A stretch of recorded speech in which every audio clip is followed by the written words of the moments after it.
This Week in 40K.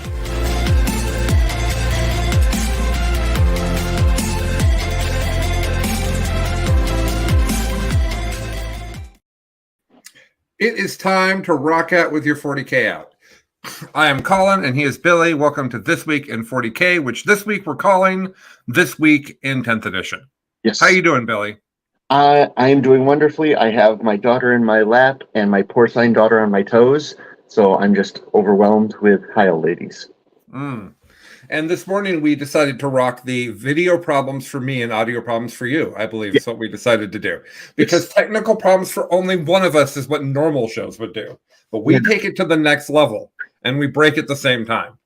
Yeah, I was taught to share as a small child, and I'm just doing that, well into my adulthood. If anyone's wondering about the fantastically wild aspect ratio that Billy's in, he is on his phone to resolve said issues. And because it's the future, your phone is doing a great job. It's a handheld computer that has the sum total of human knowledge at my fingertips. If there are slight aspect issues with the video, I think we can all adapt. That said, it does have an ability to do something that John K. is asking for. There's Lilo. It's actually kind of a flattering aspect ratio, Billy. I think your face looks thinner and you look taller. Well, thank you. Yeah, I think so. Anywho, I am hype for this morning. Please speak. We had no ability to plan or talk ahead of this, but I am hype because it's time to be hype. Now, I do want to start with a very real concern I have about 10th edition. Okay. A concern that's so real that I'm a little bit anxious, and I had to talk to my wife about it last night. Okay. My concern is that I'm going to like 10th edition too much and not want to pay attention to my family. That's my concern, Billy. So I did the day that all of the Eldar data sheets got previewed. I had a really hard time falling asleep that night. I'm a 40-year-old man. I have a 2-month-old child. Sleep is crucially important to me. It is like the highest value resource in the world right now to you. But just for listeners, Colin and I were talking till 1 a.m. just to go over our thoughts. And at the end, and I looked at the clock and be like, I have to be up in 3 hours. I need to go to sleep now. And then I did go to sleep for 2 more hours because my brain was spinning with. But then the Warwalker can do, and so yeah, that's where I am right now. I am a grown man who is incredibly excited to play with his toy soldiers. Yeah, no, 100%. 100%. So before we go in and we talk about 10th edition for almost the entire episode, I would like to say 2 things. First of all, we never remember to say the following thing. Hey guys, if you like our show, like and subscribe. There's a button down there. You just click it. It's a YouTube thing. You should all know how it works. But what you guys don't know is 2 things. One, those likes get us closer and closer to being a GW affiliate and being able to get content early and review stuff on time like everybody else. Mm-hmm. And the only reason we don't have that is because our viewership is massively on the podcast. So if you're up, and that's fine. I love you all. But if you're on the podcast still, could you go over to our YouTube and could you click like and subscribe just to help us out? Just if you haven't subscribed yet to the channel, just take 15 seconds to do it. It really, really, really helps us. So it's clicking one button and it's free. Yes, and it helps us a lot. So if you like the show, please do that. The second thing I want to talk about is we love doing This Week in 40K. My brain loves structure. I like schedules, and I like that we do this every week and we don't miss it. That's really healthy and good for me. And I love spending the hour Tuesday morning talking to Billy about 40K. What we've realized, though, is that we are busy people and we need help. So we would like to take this show to the next level. We would like to add graphics.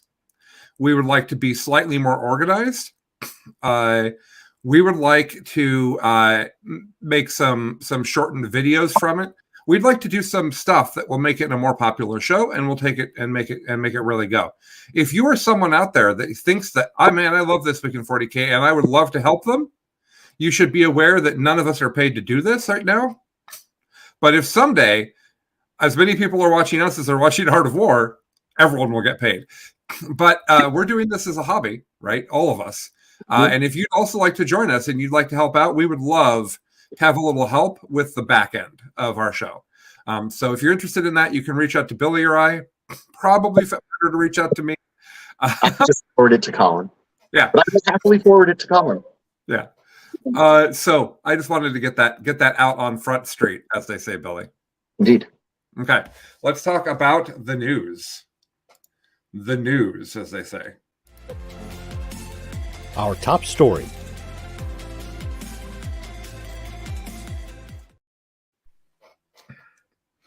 It's not even the number of days I said last time. Until we get We're going to have everything so much sooner than I was estimating. Yes. So I don't know what Billy said as the top story because tech problems, we literally didn't talk. But here's my top story, Billy. I'm going to usurp you. Please.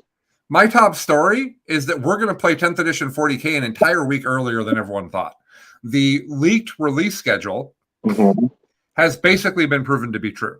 Yes. It has there's like 9 things on the schedule, and the first 2 have been right.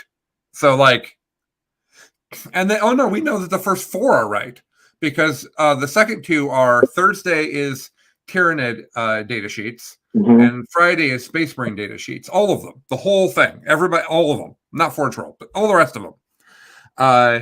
And that means that schedule is accurate in my opinion.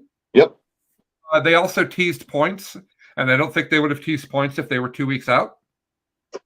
I think that they're teasing points because they're next week. Yep. So, I believe we will have everything for a competitive player to play 40K by the 16th, which is 10 days from now. Yep. Oh my God. Yep. 10 days from now, Billy. Yes. I don't know what Christmas was like for you growing up, but I know that I struggled mightily in the lead up to Christmas. And again, 40-year-old man having flashbacks to, can we please just get to the day where I get to open all my presents? And in this case, my presents is just information because I have most of the miniatures already. But yeah, I am very excited for the 16th. Billy? Yeah. Aren't you Jewish? I am half Jewish, half Christian. Okay. Smikah, 8 days of presents followed by 1 day of many presents. It was wonderful. Okay. So yeah, I am incredibly excited. My first world problems are that the rules that I really care about don't really come out until next week, but I think I can manage. Okay. You gonna be okay? I'll make it. I'll have strength from my lack of sleep and the ongoing chatter of everyone that's happening. And honestly, it's still the new stuff that's coming out today. I mean, it's not what 40K is, but it's like there's some cool pre-order stuff if you pre-order, at least from a Warhammer store. I'd have to read a little bit more closely if it's from a local game store as well. Yeah. So here's a funny thing. I scheduled a 40K launch weekend for the 24th. I invited like 9 people over. I set up streams. I got it all coordinated. And then I realized that I had 2 facts in my brain. The first fact was that 10th edition 40K was going to come out on the 24th. The second fact is that my wife's 40th birthday is on the 25th. Ooh. Those 2 facts did not meet and talk to each other at any point. Did your wife not bring that up? Well, no, because I didn't talk to her about exactly what weekend it is because I have people over to play 40K all the time. And she doesn't actually care. So she works a lot on the weekends. Yeah. It just doesn't matter to her. Anywho, we moved it a whole weekend earlier. So if you're excited about our stream content, it's a whole week earlier. Oh, that's very exciting. Yeah, so we're going to get together. I'm going to have people start showing up at noon on the Friday, 17th, after we supposedly have everything. 16th. If we don't have everything, I'm going to be really sad. Oh, it's Friday the 16th? It is the 16th. Okay. So Friday the 16th at noon, we'll come over. There'll be points. We're going to make lists together. Then we're going to stream a game Friday night, and then we're going to stream some games Saturday and Sunday. But you don't even have to wait that long, Billy. Because Thursday night, I'm going to play 10th edition 40K. Ooh. Yeah, I'm going to go to Chuck's house.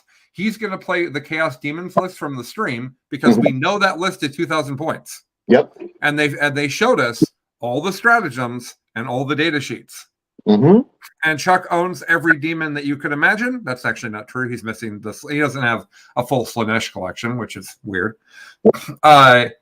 So Friday morning, actually probably Friday afternoon, Chuck and I are going to go live on the channel, and we're going to talk about playing 10th edition, and we're going to do an AMA.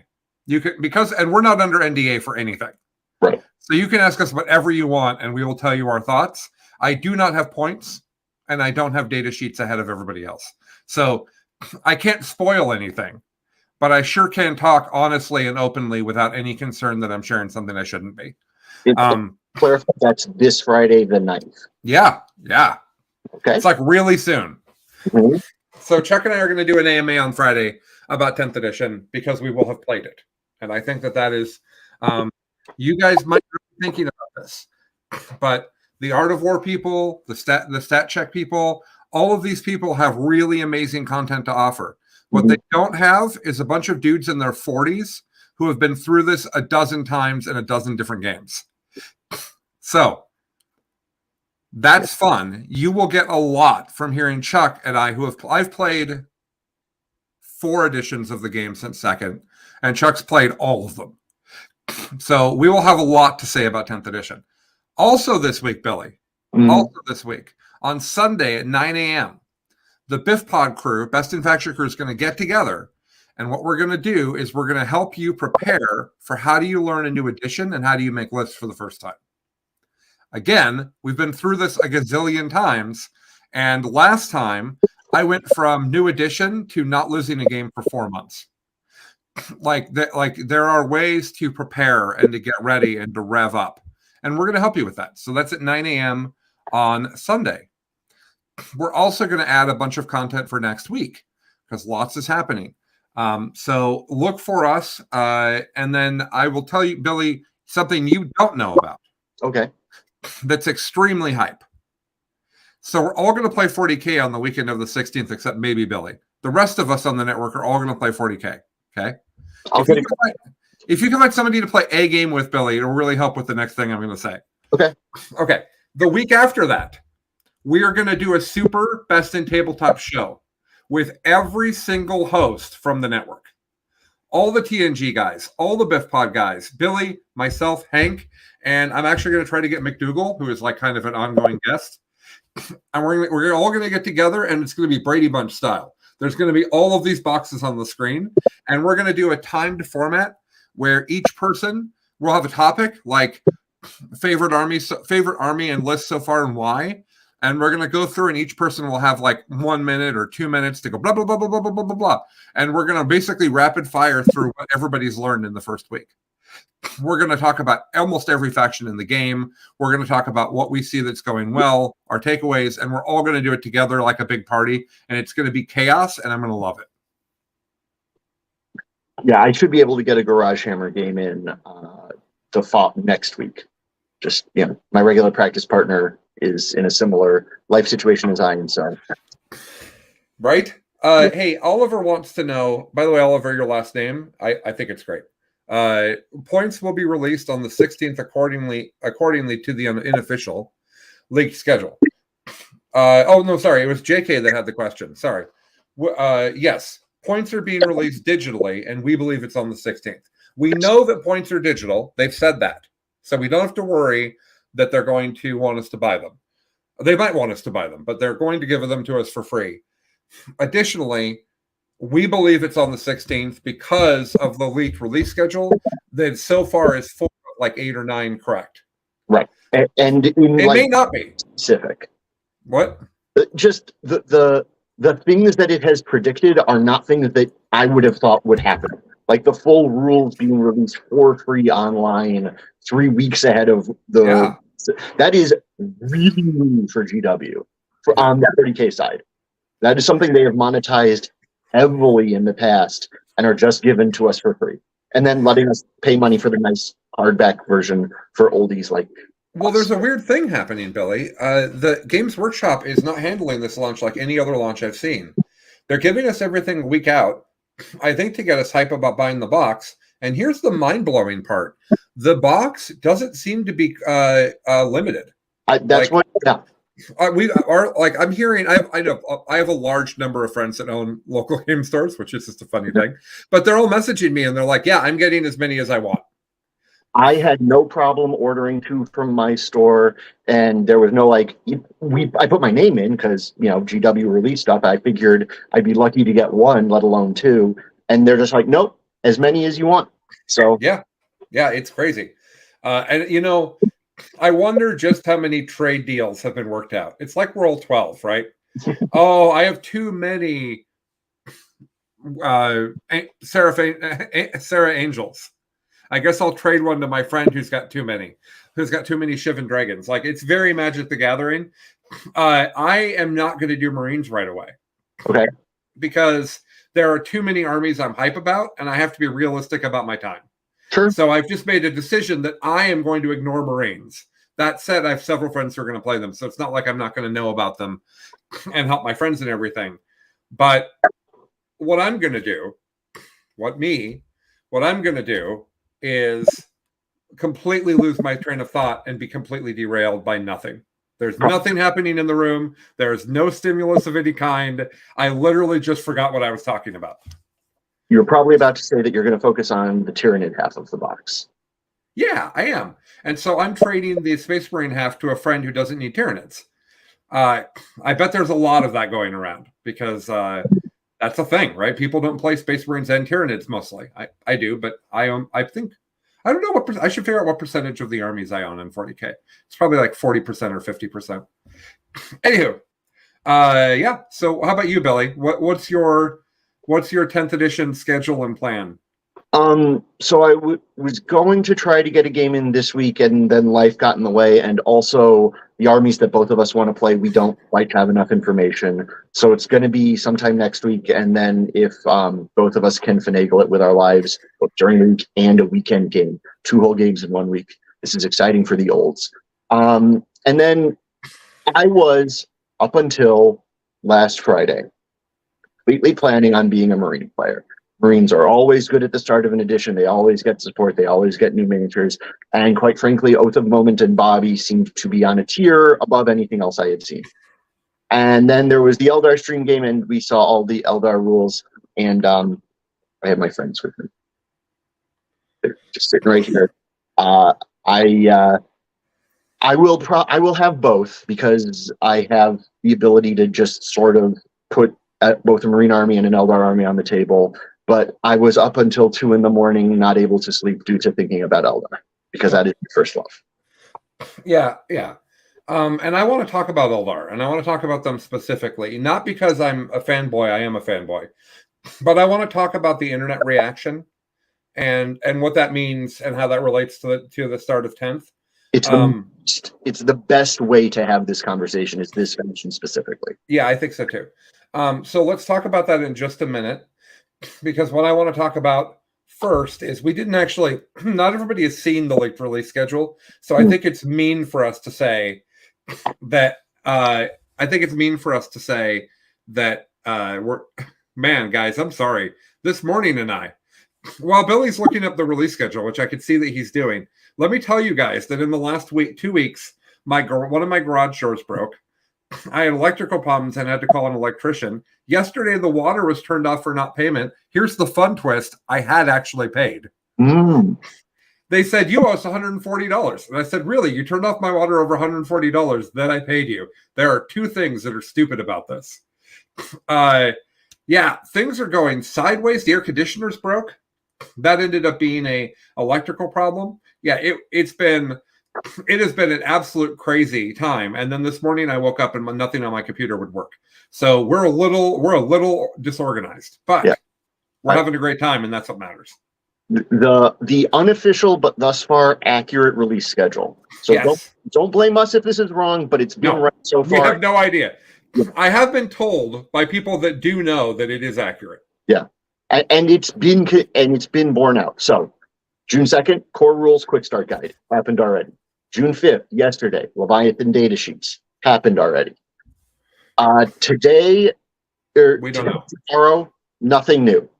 June 8th, all the Tyranid data sheets. Everyone. Like they dropped the book. June 9th, all of the core Space Marine data sheets. So not the other chapters. Well, not that. What they mean by that is not this. This everybody understands. That's not the specialist units. Right. Like, you know what the Dark Angels trait is, and you're going to know what Space Marine units there are, but you won't know about the Lion or Azrael or Ezekiel or Raven Wing. You won't know about that stuff until later. Go ahead, Billy. Until Monday, the 12th. On the 13th, all chaos. Hold on. I think we went through that too quickly. All the specialty chapters are on Monday the 12th. Correct. Go ahead. Dark Angels, Space Wolves, and probably Death Watch. Can never remember that, and Black Templars. Yeah. The 13th, the entire Chaos Super Faction data sheets drop. Oh, that's so many. I think that's the. By the way, I think that's the. Even though Xenos is on its own day, I think the Chaos Day is actually the most data sheets. Yeah, because of how much of it they're dropping. Like, they have Imperium broken up some, right? But with Chaos, they're like, no, everything now. Yeah. Speaking of Imperium, the 14th, which is next Wednesday, all the rest of the Imperium, Sisters, Custodes, Guard, etc. Yeah. I'm excited to see the rest of Guard. We've seen some neat things, but I'm not as excited as I want to be yet. I am mildly curious to have that conversation too. We'll see if we can fit it in. We can. We have to talk about indirect fire. That's a topic we have to cover. Cover that. The 15th, Xenos, Eldar, Tau, Orcs, not Nids, because Nids are already in here. Yep. What Xenos faction am I forgetting and pissing off? Genestealer Cult? Genestealer Cult, sure. Genestealer Cult, Tau, Orcs, all of the elves. Yeah, all the elves. What the hell are? Where the hell Harlequins are? Where the hell are Harlequins, GW? Yeah. At the end of the faction focuses, you're like, okay, that's everybody, and the Harlequin players are like, hello? Yep. Hello? Are we officially a Craft World Eldar thing now? Like, that's the guess, is that they're literally just units in the Craft World Eldar index. And God, I hope that's not true. They felt like their own thing in the last in the Codex, right? They felt like their own thing that could be done together.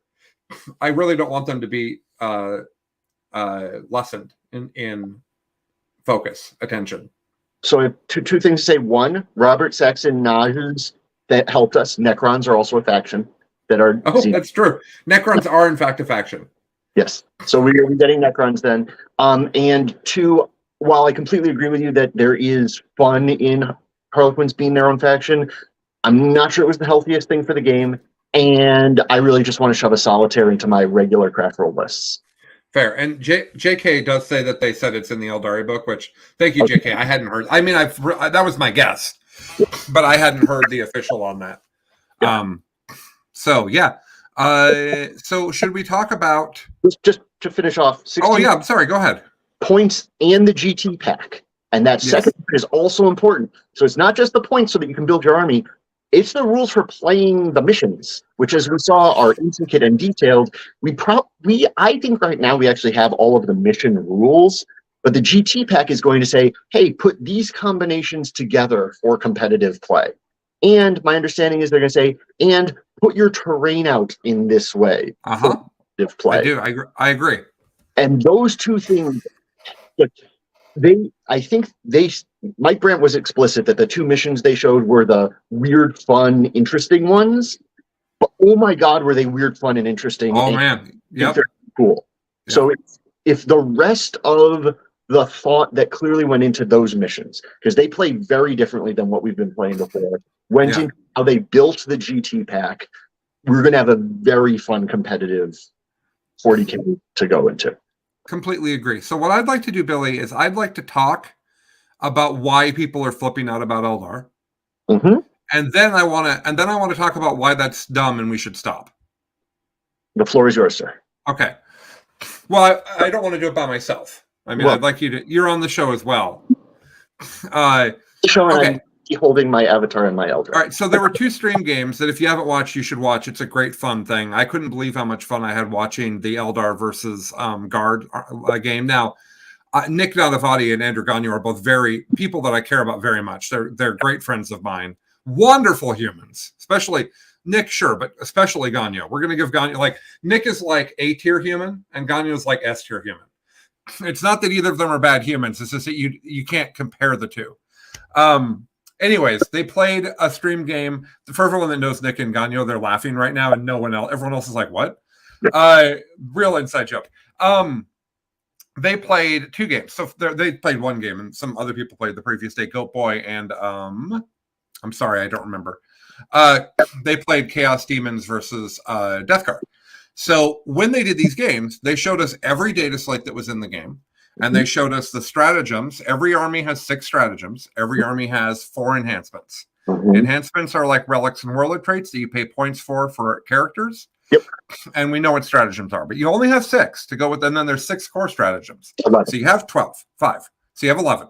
No, there are 11 core stratagems. Oh, special ones, you have 17. Okay, fair. I apologize. So this has happening, and people are like, Death Guard seems concerning. I don't really get how this was working. Demons, people are like, okay, but we really need points, which is a thing I'm going to get to in a minute. Then we see the Eldar game, and the guard stuff looks cool, and it's terrifying because Andrew has a lot of indirect fire on the table, which is not what I want to see for 10th edition. But we'll talk about that in a little bit. Then the internet catches on fire because Eldar's trait of the Fate dice is bonkers. Yeah. And then the fact that in addition to that, they get to reroll a hit and wound on every unit in every combat, shoot or punch. That's crazy.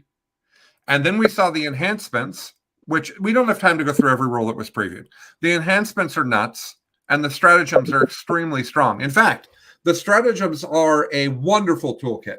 I can see how I would use every single one of them. I could see where I would use them. Just a wonderful job. If you're only going to give someone 6 stratagems, I think they did a superb chef kiss job. Wait, Colin, telling me I don't get an advantage randomly against Slaanesh? I'm Eldar. Right? Finally got rid of those. Yes. And your better beard doesn't make you go first either. Yeah. That's how I feel about those stratagems, is they're basically AOS's beard rule. So everybody's already like, wow, Eldar are really strong. Why is it that Eldar are always broken? We hate when Eldar are broken. I hate Eldar. That's what the internet was doing. Then everybody saw the support platform data sheet, which I will admit had been leaked earlier, and some of us had already seen it. Yeah. So Billy and I had been talking about D-cannons for a week, I think. Yeah. And we had run the math, and we already knew all about it. And then we saw the actual data sheet, and that mother effer had heavy and blast, and we didn't know. And we were worried about how broken D-cannons are before we knew that it had heavy and blast. And the random -1 to hit for the target that it shoots at. Oh, yeah, we didn't know about that either. So D-cannons. All right, here we go. And you might already know all this. This is really important. This is going to be your guide to being upset with the internet. Okay. The internet's upset about D-cannons. You may not understand exactly what's going on. It is completely not okay. Let's talk about it. First of all, D-cannons are what you expect. They're a weapon platform. They can sit behind a wall. They can shoot you in direct. They're 24-inch range. Okay, great. They're D3 shots. Fine. They have blast on them. D3, I personally think the D3 blast now is better than D3 blast in 9th edition. I consider that a buff. I think in average throughout a game, it's going to give you more shots. It absolutely gives you more shots when you're shooting 10-man Terminator bricks, which is why I took D-cannons in the first place. Right. Now, it is ballistic skill 3. This is extremely significant because it is heavy, which means that if a platform that is literally hiding behind a wall does not move, which it's not going to, that means it's going to hit on 2s. Yeah. What? It only moves 3 inches anyway. Yeah. So it used to move 6, didn't it? But they did take 3 inches off. Oh, well, there you go. That's the big nerf that keeps it all in bounds. So that means that it's an indirect fire gun that hits on 3s, which is a topic. My next topic after we talk about Eldar and 10th edition is I want to talk about Guard. I'm usurping the show from Billy like live. Okay, so they're heavy, so they hit on 3s. Okay, it's strength 14 or 12? 14. 16. Excuse me. Wow. So it wounds T8 on 2s. By the way, strength 16 is bonkers. It should not be that. AP 3, I think. 4. Yes. I see. You guys see the problem? Even with me thinking how broken it is, I keep getting it wrong. It would be really good at strength 12 and AP 3. Yes. And I was evaluating it at strength 12. I just sort of glossed over that because that's what it is now. And how much damage does it do, Billy? D6 plus 2.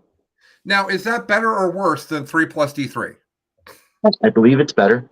Oh, interesting. That's interesting. Okay. Well, this is sounding like a great gun. Is there anything else that this gun has that we need to be worried about, Billy? The one rule that just makes it stupid. It has devastating wounds. It does. It does. Now you're thinking, well, okay, you're going to get some 6s to wound, and that D6 plus 2 is going to turn to mortals. How often is that really going to happen? Have you forgotten what army it is? Yeah. So, first of all, you're just going to have 6s that you can just use as a 6 to wound. And you can just say, your unit takes D6 plus 2 mortals. Get bent. You also, though, have a Farseer who turns a fate die into a 6 each turn. So even if you don't have any 6s, you can at least do D6 plus 2 mortals one time. Mm-hmm. The real concern that Billy and I have is that you can easily set up your gear to have the D cannons on turn 1 or turn 2. You can blow your wad. No, oh, that's terrible. What's the phrase? Not that. You can use your resources. Yeah, you can use all your resources, and you can just do 30 mortals to something. You can just. And when he says that, it's not like you can roll some dice. No, 100%. I can pick up some dice and say these dice mean you just took 30 mortals. Yes. On anything within 24 inches. Yep. And you can use fate dice in every phase of it. So you can use fate dice to hit, fate dice to wound, and fate dice for damage. As many as you want. As many as you want. Yeah. And that is going to present some. And this is why the internet is mad. Yes. To explain what to do with that to modify, mitigate, use it as a healthy growing opportunity. Yes, but first, just pitchforks. First, I want to say that in our Eldar high-level Eldar list idea conversations, because we don't have points, we are talking about how fire prisms are great and D cannons are great, and I'm saying, well, you don't need both because D cannons are really better anti-tank than fire prisms. Mm-hmm. And then Billy says, yes, but D cannons are actually the best gun in the world to shoot any target. And unfortunately, that is accurate, and that is not okay. And D cannons are not a anti-tank tool. They can kill heavy infantry. They can kill normal infantry. They have blast. Yeah, they are a real problem. Yes, and guard artillery can maybe kill them, but okay, that's also one faction. Because you can use the fate dice to keep them alive with saves, and you can also lightning fast reflexes them, which guard does not like. Wounds. Yeah. Yeah. Okay. Here's your learning opportunity. There are 2,000 data sheets, GW says, in 10th edition. 2,000. I think we've seen under 40, including all the previews. No, that's not right. We've probably seen 60. I would guess 100, but yeah. Okay, fine. We've seen 100. Let's go with that. That's 5%. Okay? 5%. We haven't seen the stratagems from most of the armies. We haven't seen points for anyone. Yeah. D cannons could be 400 points a cannon. They're not, but they could be, and you don't know. Right? It could be that D cannons are undercosted, but the rest of Eldar is too expensive to even function. Like, we literally don't know. And in case that wasn't enough that you don't know, the missions are bonkers. Look at the primary and secondary missions from the stream. They're crazy different from anything we've seen before. So my friends are saying things like Death Guard's got no game. You have no idea. Yeah. Unless you're one of the people under an NDA, and then you shouldn't be talking about it. Like, it is just, we don't know, guys. We don't know. And there's no value in worrying that the game's going to be borked on day one, because it is. Yeah. There are 2,000 data sheets. Go ahead, Billy. No, I was just saying, the fact that the game is going to be borked on day one is a feature, not a bug. Go for it. So, to Colin's point, this is as massive of a reworking of the game, while still keeping a lot of the core mechanics the same as we've experienced in the last decade. Like, set 7th to 8th, and then 9th to 10th. Massive, complete rework of the game. It is impossible to get all of that right. GW would tell you they are not aiming for 100%. Nope. They're probably aiming for, like, if they get 80%, they'll be happy. But there are going to be data slates that come out quarterly and points that come out twice a year.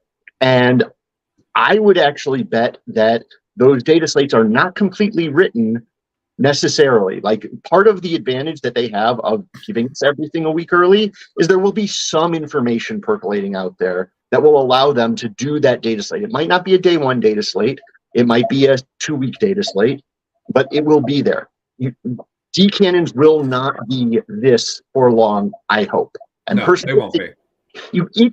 If you just took Devastating off them, they go to a very good but not overpowered against everything gun. No, I think they're still bonkers, but we haven't seen points yet, so we don't know for sure. Right, but like the fact that they are the best thing to shoot at 20 Hormagaunts and a Warhound Titan. Yeah. Is that shouldn't be, and taking Devastating off eliminates that spread. Yeah. But when you do all that, and that's the problem is if you do D6 plus 2 mortals to a horde unit, it obliterates it. That's the issue, guys. That's why it's so much better in end to everything, is because it's too easy to get mortals off of it, and it does too many mortals.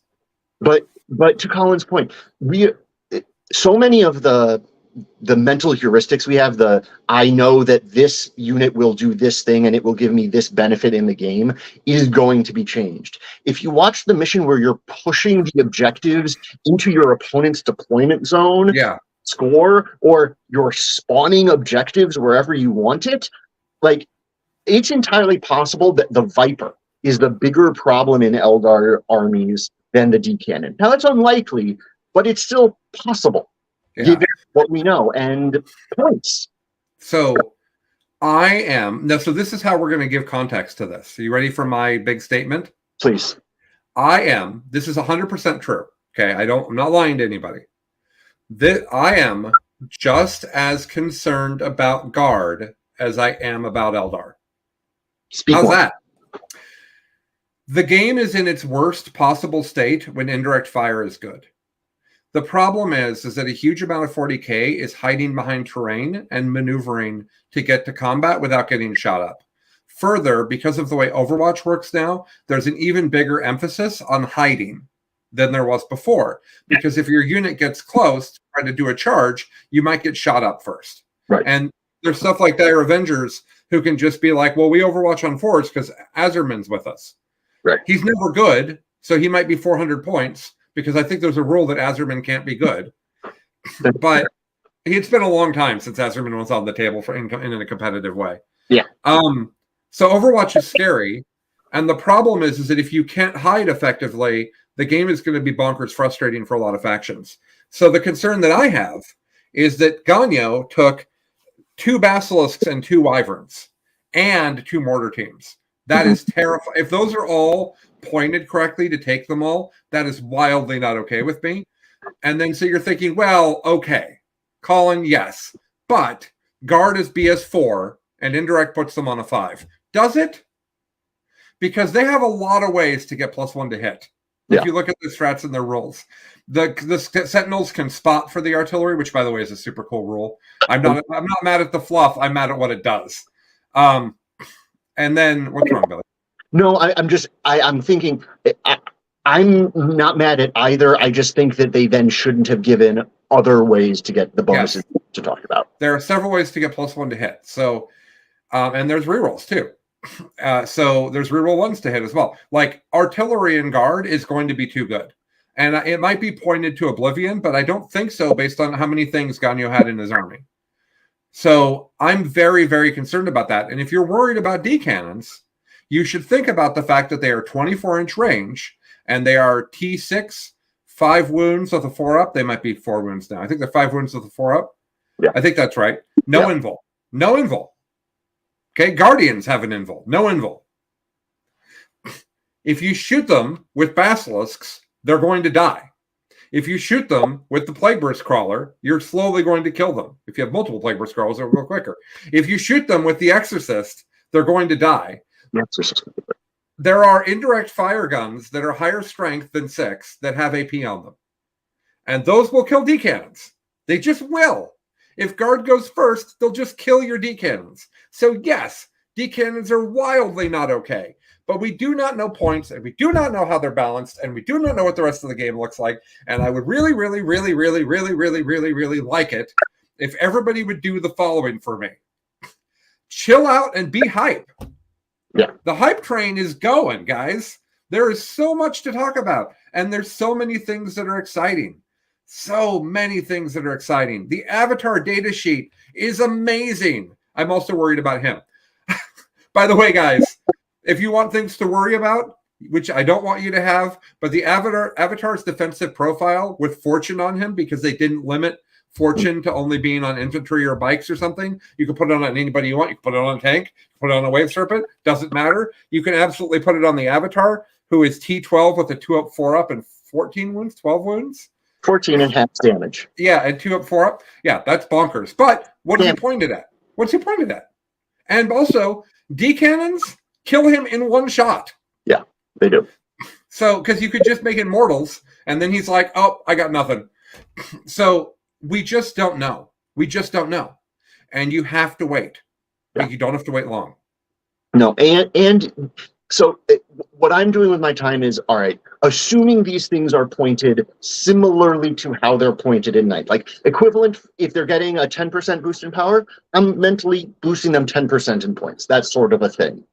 What does, like, build an army? And I will say, like, again, with Eldar, I actually ran out of space very quickly.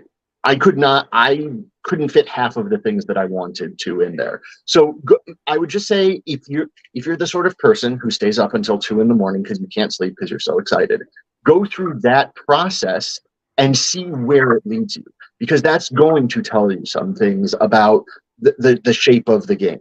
And that is a useful use of your time. Handing out the pitchforks on the internet is not a useful use of your time, because you're going to feel really silly when 70% of the things you're angry about end up not being true. That's not to say that 30% aren't also correct, but I don't know, it's a happier life when you're happy as opposed to angry. I get that anger drives engagement, but happiness can too, please. Yeah.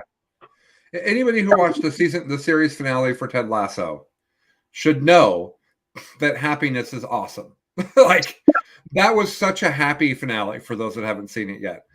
For those that are newer to the show, to the network, the internal network working vibe is that we are Lasso, not Seinfeld.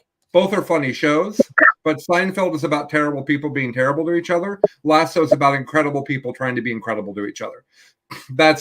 Lasso's the vibe of the show. So I thought I'd give a shout out to the amazing series finale. Did you get to watch it yet, Billy? I did, and I smiled and happy cried a few times. Yeah, well, I mean, it was just the musical number. I couldn't stop laughing. It was good.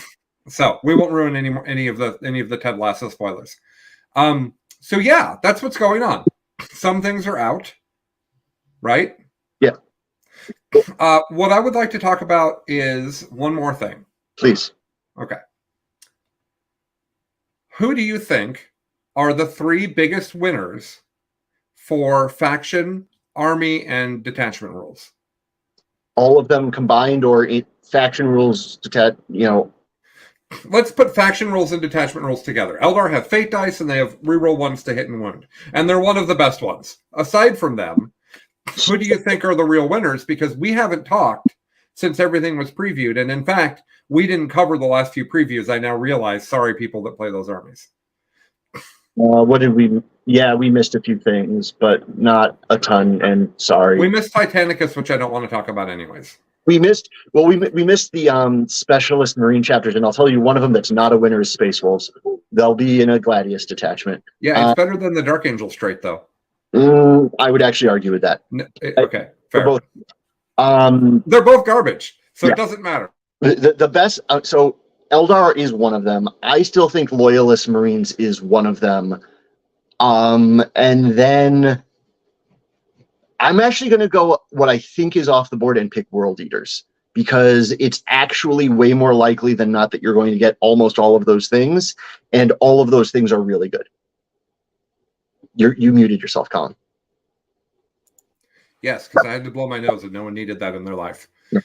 I don't remember what the World Eaters one is. Can you briefly summarize?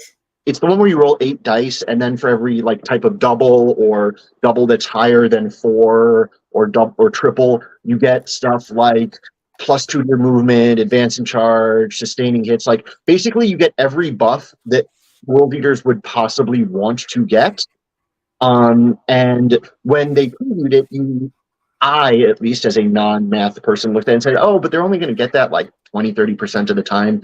No, when you factor in Corn Berserkers letting you reroll some of those, and I'm sure there's going to be more ways to manipulate that, you're going to get almost all of those buffs almost all the time, and some of the lower ones 100% of the time. Yeah.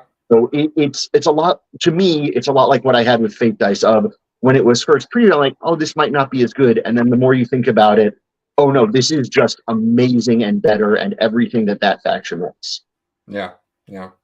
What are your answers? Well, JK helped me. Okay. You see on the screen there? Grey Knights, yeah, right up there. Totally. I think Grey Knights are crazy. They have so much mobility. You can't have that much mobility and not be good unless they point you bonkers. Yeah. That's how that works. How do I make this go away now without click finding it again? Weird. Okay. So yeah, I think Grey Knights are great. I think they're really crazy. I actually think that Orcs look low-key cool. I know that it's similar to what they have now, but it's worded better. So I'm done with that. What's that, Billy? And what they have now is just good. Yeah, you're right. It's solidly good. Someone mentioned Sisters. I'm disappointed in Sisters only because they're Eldar rules, but worse. Like they're too similar to Eldar while being noticeably worse, and I think that's bad for the game. Can I talk about that really quick? Because there are two main things that are different, and that I actually would change in Fate Dice to make it more like Miracle, because I think it's too good. One, you get all of your Fate Dice. You get a giant pool of them at the start, and can still get them. Whereas Sisters just generate one a turn plus when things die. So Eldar will have access to way more Fate Dice early than Sisters will have to Miracle Dice. The other difference is, and this was one of what I thought that was a defining trait of Sisters, was they could take two Miracle Dice for a charge and guarantee a 12-inch charge. That has been changed. It says explicitly you can only use one for a 2-dice roll. So you only use Miracle Dice. Fate Dice don't have that. You can now use 2 Fate Dice for a charge roll. I think that should go away, and I would not be surprised if the amount of Fate Dice you have at the start gets pulled back as the game comes forward. Yeah, I think that's right. You know, yes, there's going to be broken things, but there's going to be lots of them. Yes. It's not going to be any different from any other meta. There's going to be haves and have-nots. There's going to be broken things and things that are bad. But guys, that's always the case. And here's what's fun about this one. People like Art of War have had the rules for a while. They're already list building. That's fine. They're doing that in a bubble. They're not doing that with thousands and thousands of games being played. They also aren't going to look at your favorite faction the way that you're going to. You're going to look at it differently. We're going to invent things that nobody knows about over the next month, 2 months. So, GW's Tacoma tournament is July 14th. It's like a month after I get 10th edition rules. I'm probably going to take Eldar to that tournament. Is it going to be D-cannons? Maybe not, because I don't want to lose to Guard. It might be some D-cannons that get outflanked. There's lots of things to consider here. Outflanked and coming 24 inches away from the Basilisk sounds like the best idea I can have.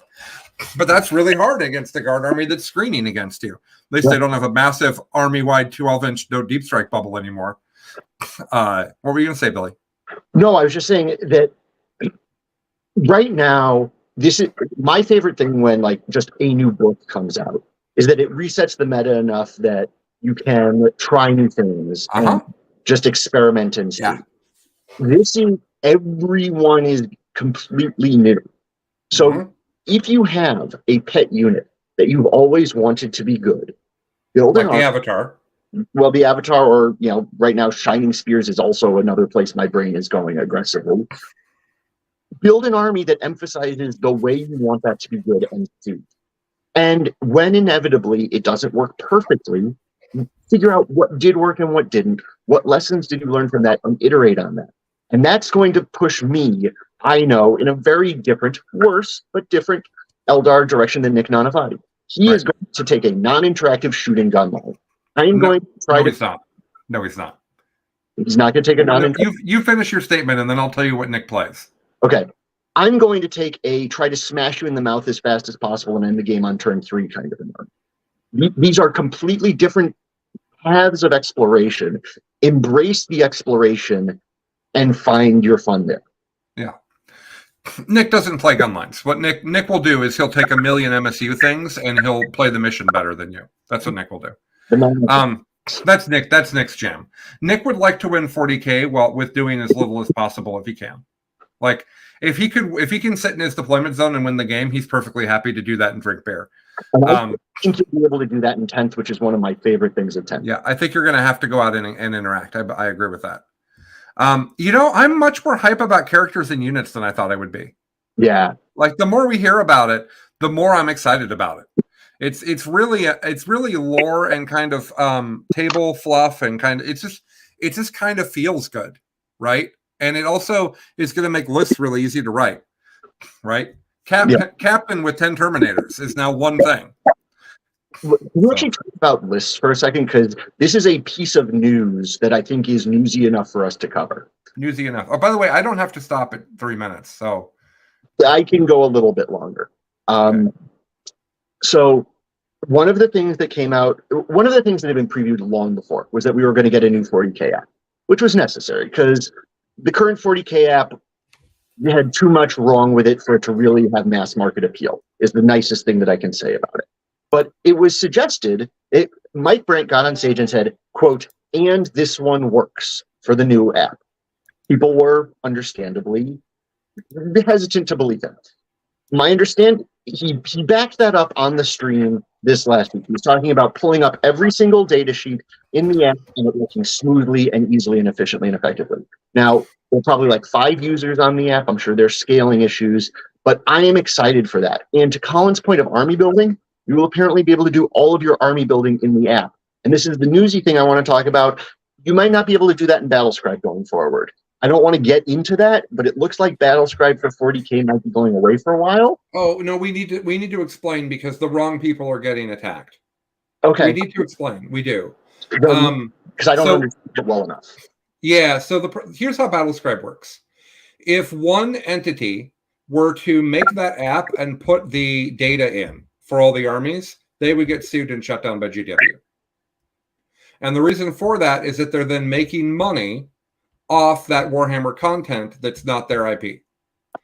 Now, that shutdown could be a thing that goes to court and could be argued about. I'm not a lawyer. Let's not worry about that. That's the concern from the Battlescribe guy, and that's what matters here. The Battlescribe guy made Battlescribe, updated it, and is getting money from everybody that didn't want ads. He is getting 100% of that money.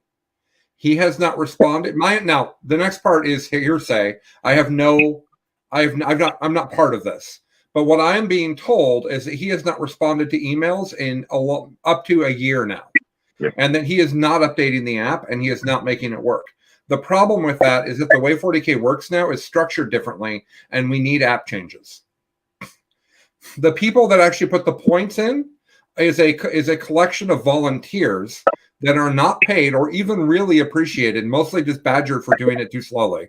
Mm-hmm. Thanks, Internet. That are putting the data in and they're raising their hands and saying, we aren't getting any money for this and we don't see how to do it going forward. That's what's happening. Now, that's bad because a lot of us have been using Battlescribe a long time. You don't need it anymore. That's the real takeaway is what GW is saying. Take it with as much salt as you want.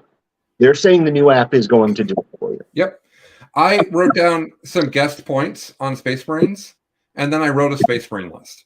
Yeah. Just to see what lists look like. And it's not 2,000 points because, whatever. But I just wanted to see what a list looks like. And it is so simple, folks. It's so simple. Pick your characters, attach them to units, give a couple of them an enhancement. War gear is basically free. So click whatever weapons you want, right? There aren't a million stratagems that you have to add to your army that change things. There aren't any stratagems you add to your army to change things. That's also huge. If Brandt is accurate and the app actually works, the app is what we want. The app is what we want, what we're looking for. All the rules got dumped, which means they'll all be in the app. You won't have to pay for anything. I don't think there's a subscription for the app. There might be. Maybe once codexes start coming out, but I don't know. Not for now, yeah. Can we take a second here? That's 100% digital rules. Uh-huh. number one thing that everyone was asking for 2 weeks ago. We just have it. The number one thing our survey at Charity Hammer asked said. They have given us what we asked for, guys. Like, just straight up. Here it is. But GW is evil, and they just want my money, Billy. They do just want your money. They're a business. Yeah, they would like my money. It's true. But, these two things can coexist. We can be happy and recognize that they have a profit motive. And if you want to have a wider conversation about profit motives, talk to me in another place because I have thoughts. Shocking. Yeah. Okay. I would like to give a special shout out. We're not talking about 9th edition tournaments anymore. I can't even bring myself to do it. I do want to talk about the fact that 2 team tournaments happened this weekend. If you need to go, Billy, feel free, but I'm just going to take a few minutes on this. Yep. So the Kansas City tournament happened. That's where the stream games are from. That was a big GW run event. 5-person teams. So great that teams is catching on and we're getting more and more team tournaments. That was won by Art of War. Shocking. The team was John Lennon, Anthony Violence Vanilla, Jack Harpster, Alex McDougall, and Kazra, whose last name I don't know. Sorry, Kaz. So those 5 guys from Art of War wrecked people and won. Yeah. That's great. I love team events. I will say that having been to one where I'm on the super team, the dream team approach to team events is a little bit of a thing. I don't know how you address that, but team events is my favorite format. But it just there's such a delta between the average player and the best players that if you put 5 of the best players on a team, it is a situation. But nonetheless, there were other teams that did that as well. Like Art of War wasn't the only team that brought 5 amazing players. So they won. Congrats to them. Love it. Great. The Pacific Northwest had their first team event as well. They had, I think, 16 or 17 teams. My team had to drop because, unfortunately, Chuck and I had to go to a funeral. But they had the team event, and it was won by our very good friends, the Best in Faction, the Next Generation guys. Naj, Lucas, Tyler, their good friend Tanner, and another person that I don't know. Sorry, person that I don't know. I should have written your name down. Swallow. What's that? A guy named Ian Swallow, I believe. Okay. All right. So, and Ian, who I think I've met before, but then Ian, and they took it down. That one was a little bit less teams than 5 rounds supported. So they had the final matchup was actually round 4. They played against the other best team, and they got them. They were legitimately worried about it and doing pairings the night before. Like, this was not a walk in the park for TNG. So, yeah, team events. They're awesome. That's it. We're done talking about 9th edition. No more. No more 9th edition, Billy. We will reference it as a good way to understand 10th, but there will be no more tournaments. After watching 10th be played, 9th is garbage. 10th, like I said, I have like 3 very specific worries for 10th, but they're small and overwhelmed by how excited I am and how much every single thing I've seen seems to hit my fun bone. Yeah, the rules are written so well. Oh my God. The rules are beautiful the way they're written. It is so clear. And you guys have noticed, I'm sure many of you, that the damage reduction to a minimum of 1 is not on every card. I think it's not on every card because why do you need to write it on every card? There is apparently going to be a giant game designer commentary article that comes out on day 1 that talks through a lot of those things. If you're playing the game early, don't consider that to take it to 0. It will not, I promise you. Go ahead, Billy. Like, for example, one of the things that they do need to clear up is how rounding works. Yep. Because we had for the inside joke, we had a triangles discussion in the Discord, and I don't think the Avatar is going to take 1.5 wounds from a 3 damage gun. But it doesn't say that it rounds? It doesn't, neither that nor the Ripper Swarm, which talks about rounding. Yeah, and so you could have half of an objective control. Is that okay? It makes sense because you're just summing the objective control, and that could work. Yeah, right. 1.5 wounds left doesn't make a lot of sense. Right. There's also a question of can you stack sustained wounds? Sustained shots. That I'm very curious about, actually.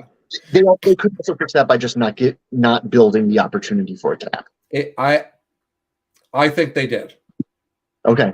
Yeah. So from what I'm hearing in my Hive network, not Hive network, that's wrong. It's not Tyranid players. In my spy network. There we go. It's not even Tyranid players that are giving me the information. Okay, Psychers and psychic weapons is weird without knowing more. I agree, JK. I feel like we don't know the whole story on those. They seem not fleshed out. We also don't know anything about Harlequins. So there's stuff that's just missing. But like Billy, I have concerns. But guys, the game played, even in those stream games where the commentators will not stop talking about new data sheets. Damn them. No, I'm kidding. The game just played well. And Mike Brandt said that once you really understand the rules, it's a 2-hour game. And he might be wrong. And at tournaments, I'm sure some of you will bring 300 models and play them slowly still. But I would love a game that averages 2 hours. That's much closer to my attention span than 3 hours is. So, yeah. 10th edition, Billy. We're excited. If you can't tell. If an hour in, you can't tell, we're both incredibly, genuinely excited for this. If you want to be hype, join the Patreon group and come into the Discord and ask me questions. I will literally spend the whole day talking about 10th. I have so many things to say about what I like. There's so much that I've seen that I think is great. Yeah, I just think that this is going to be really, really an incredible time. And I'm so excited that I have a microphone I have a venue for you guys to hear to share this excitement with me. I don't do this show because I like being the center of attention. I do, but that's not why I do the show. I do the show because my emotion, my feelings are ramped up by my ability to share emotion with other people. I'm a classically trained singer. I love to sing because I love the emotion it gives somebody else and gives me. Same thing with this. I love doing this. So does Billy. It's going to be so incredibly exciting. I hope you guys will join us every Tuesday morning or watch us later. This show is going to be your absolute beacon in the fog for the first several months, where we're going to not only tell you what we're seeing and what's happening, but we're also going to tell you to calm down. And we're going to give you logic, facts-based reasons to calm down, like we did today. Billy, final thoughts. I'm very excited. Hydrate well, because you're not going to get a lot of sleep in the next 2 weeks if you're like us. Yeah. For This Week in 40K, he's Billy, and I'm Colin because someone has to be. And we're so excited that we just can't hide it. We're about to lose control, and we're completely down with it. Okay. Bye, everybody. Love you guys. We'll talk soon.